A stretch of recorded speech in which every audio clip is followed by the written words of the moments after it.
Let's rock and roll. All right. Okay. Hey YouTube, this is Gary with Liberty Road Defense and Pistol Training, and today I want to talk about gun control.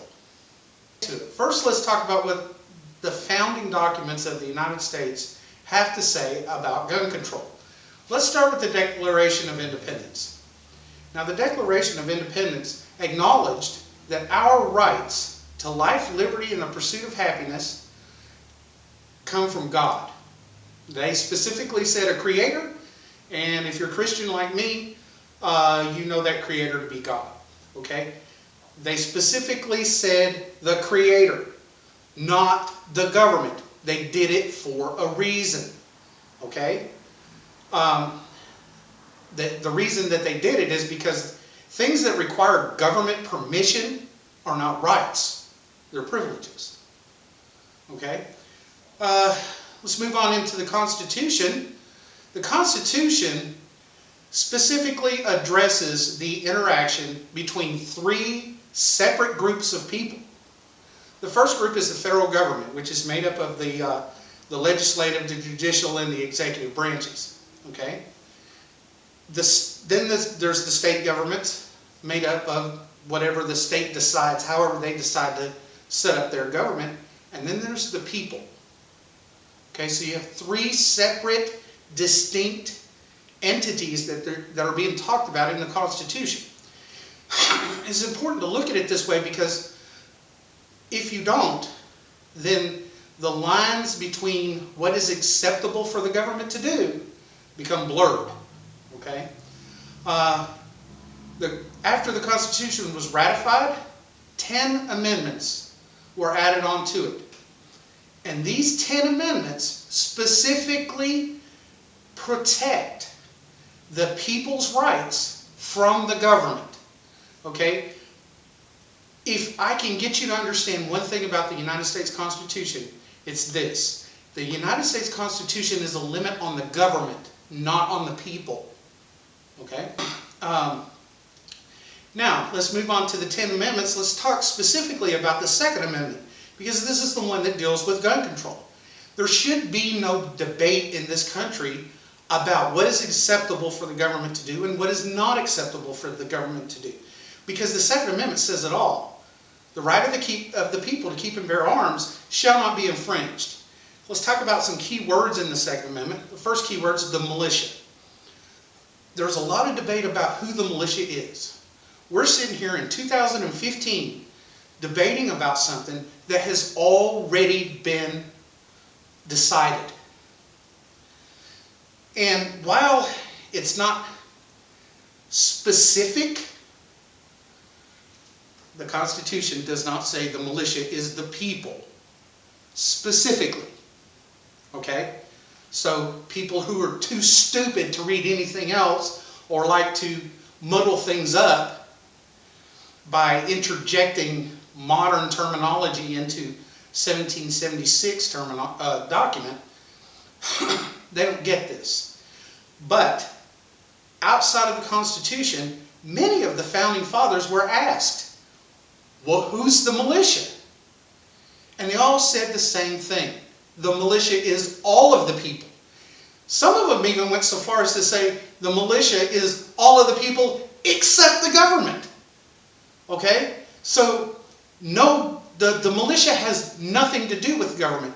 So any group that can be put under the control of the federal government is not the militia. Okay. Let's move on to the next key word, the people. The right of the people. They're separate from the state and federal governments. The people are not attached to the government. The government works for the people. So the idea that my employee is going to tell me what I can and can't do after the contract that they signed and agreed to says they can't, that just doesn't sit well with me. Okay? So the people is not the same as the state and not the same as the federal government.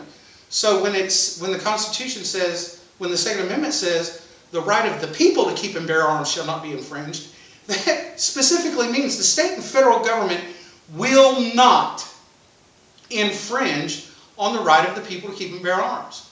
Who can keep and bear arms? The Founding Fathers were clear on that. Everyone can. If you were a free man, meaning you are not incarcerated or parole or probation or something like that, or a slave, yes, I'm sorry, we did have slavery back in 1776, and they did not want them people, the slaves, to be armed. Okay, that has since changed. We pulled our head out of our ass and we corrected that problem. So get over it. Okay? So the people, the right of the people to keep and bear arms shall not be infringed. Now remember, the Constitution is a limit on the federal government, not on the people. So when it says the right of the people to keep and bear arms, it is talking about a specific group of people, we the people, and it is talking about who specifically cannot infringe. The government. Okay? So the people have that sole, specific, inalienable right to keep and bear arms. And it's protected under the Constitution. The right of self-defense is ingrained in the Declaration of Independence. It's acknowledged in the Declaration of Independence. And it's protected in the Constitution. Okay? End of discussion. If you are not otherwise unable to carry or to keep and bear arms, and let's talk about keep and bear arms. Keeping arms is owning. Bearing is carrying. Okay? Let me correct another misinterpretation. And make no mistake about this. The Second Amendment has zero to do with hunting. It's limited to what it has to do with self-defense. It is specifically to put down a tyrannical government. It is specifically to protect the right and ability of the people to defend themselves from the government to secure freedom. Okay? So that's the end of that discussion. If you found this video to be helpful, please, give me a comment. Let me know if you agree, if you disagree, or if there's other subjects of this type that you'd like for me to discuss in the future. If you like the video, like, share, and subscribe. And as always, remember, the responsibility for your personal defense is up to you.